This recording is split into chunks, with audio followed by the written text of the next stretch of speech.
right, how's it everybody? Welcome back. Sorry I was gone last week. I took a day off and was out playing a lot. But there's something that has been in my mind that I wanted to talk about for a long time. Something that we never really talked about in SUPs. But in winging, it's been coming up quite a bit, at least in my world. And that's the grip.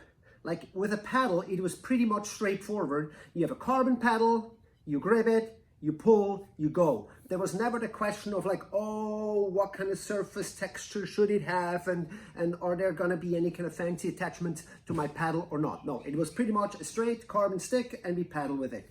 In winging, now it's a little bit different. And there are so many different systems out there that I think it's important to give the entry level people a little bit of a quick little overview and share my experience with this.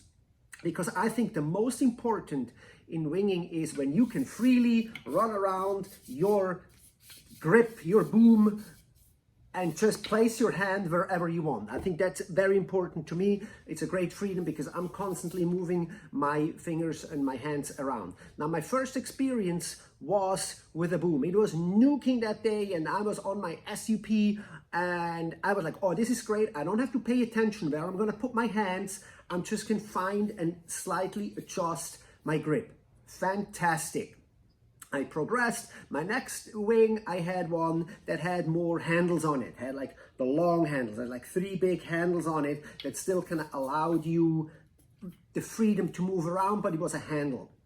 And then one time I came back to my spot and there was a friend of mine and he's like, hey, you want to try my gear? I'm like, yeah, awesome. I'd like to try your gear. But it wasn't really windy that day. And so he had a wing with a boom and I'm standing there with this wing over my head and I'm like, oh my gosh, this thing is so heavy. I'm standing there waiting for a puff to take off and it was just so heavy. That boom, then I'm kind of like, no way, I could not do that. But then I'm thinking like, gosh, in preparation for my next magazine, what are we going to tell our readers? What are we going to tell our readers? What is good? What should you look for? What should you buy? Should you have a boom? Should you have handles? And it's a tough cookie actually. I find that the further I thought into it, it's a tough cookie. Because the number one thing is, yes, the freedom of your hand to move around on your grip. You're making constant adjustments. You kind of let go of the backhand maybe sometimes a little bit, flare the wing out and move it in. Particularly when I'm on my toe side, I really move around a lot my wing. But then I'm thinking like, well, with the boom, that's the best. But the boom has then so many disadvantages in my opinion, where like, number one, this thing is heavy. It makes the wing real heavy. And you constantly have these lengthy things, so like you can't pack it away and crumble it up and roll it up and put it in a bag. You have this lengthy thing that you constantly travel around with. You have also, if you have a yard sale and you land on your wing, boom, there's a boom, the boom can break, it can harm you. So there's more moving parts, while you have a wing that is just one unit, it's one unit and that's it. And there's no extra parts to finagle around with it. And as we all know, we love simplicity. Then I was thinking, well, what about the wings with all the handles? There's like I counted wings, they have like 9 handles on it. And I kind of use this here as an example to where the handles are. I'm like, 9 handles, really? So like you have a handle here, but every time, imagine you're holding on and it's blowing. And now you can't just go, oh, I want to adjust a little bit and move up, because this is where the new handles are. So you have to let go.